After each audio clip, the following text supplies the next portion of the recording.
Learning objectives. After completing this digital module, learners will be able to understand the basic differences between microeconomics and macroeconomics, learn about some salient features of the capitalist economy, learn about four major sectors in an economy according to the macroeconomic point of view, learn about the historical context of Great Depression and its influence on the studies of macroeconomics. Learn the interrelations between the total production of the country and rate of interests, wage rates, and other attributes. Macroeconomics and its emergence. What is macroeconomics? Macroeconomics is the branch of economics that studies the behavior and performance of an economy as a whole. Additionally, we can observe that in addition to using the tools of microeconomics, such as supply and demand analysis, macroeconomics utilize aggregate measures like gross domestic product, GDP, unemployment rates, and the Consumer Price Index, CPI, to study the large-scale repercussions of micro-level decisions. Macroeconomic policy is usually implemented through two sets of tools, viz., the fiscal and monetary policy. Fiscal policy is the use of government's revenue and expenditure as instruments to influence the economy. Examples of such tools are expenditure, taxes, and debt. On the other hand, the central banks implement monetary policy by controlling the money supply through several mechanisms. These policies focus on limiting the effects of the business cycle to achieve the economic goals of price stability, full employment, and growth. Various economic agents. An economic decision maker who can recognize that different factors influence and motivate different economic groups is called the economic agent. There are three types of economic agents. 1. Consumers, who consumes a produced good or service, generally by financial purpose. 2. Firm's role is to transfer factors of production into goods and services to sell. 3. Governments, which provide the rules for how firms and consumers should interact. This is evident in developed economies. Emergence of macroeconomics. Until the 1930s, most economic analysis was focused on microeconomic phenomena and concentrated primarily on the study of individual consumers, firms, and industries. Accordingly, such economists believed the economy-wide events such as rising unemployment and recessions are like natural phenomena and cannot be avoided. The emergence of macroeconomics changed the scenario entirely and initiated the new scope of the discussion in this regard. Origin and context of macroeconomics.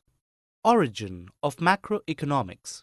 John Maynard Keynes attacked some of these classical theories and produced a general theory that described the whole economy in terms of aggregates rather than individual microeconomic parts. Attempting to explain unemployment and recessions, he noticed the tendency for people and businesses to hoard cash and avoid investment during a recession. He argued that this invalidated the assumption of classical economists who thought that markets do not leave any surplus of goods and no willing labor left there idle. The generation of economists that followed Keynes synthesized his theory with neoclassical microeconomics. Historical context of capitalist enterprises.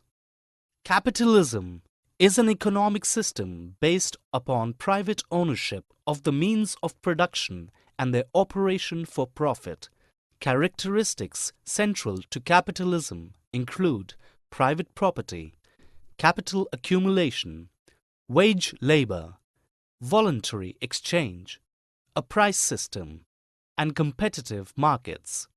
In a capitalist market economy, decision-making and investment are determined by every owner of wealth, property, or production system in capital markets, whereas the prices and the distribution of goods and services are mainly determined by competition in goods and services markets. Most existing capitalist economies are mixed economies, which combine elements of free markets with state intervention and, in some cases, economic planning. Household sectors in macroeconomics. The aggregate macroeconomic sector that includes the entire wants and needs satisfying population of the economy. The primary economic role of the household sector is consumption. The share of gross domestic product purchased by the household sector is termed consumption expenditures. This is one of 4 macroeconomic sectors.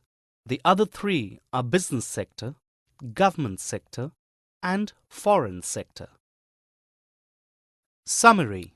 Let us summarize what we have learned. Macroeconomics deals with the aggregate economic variables of an economy.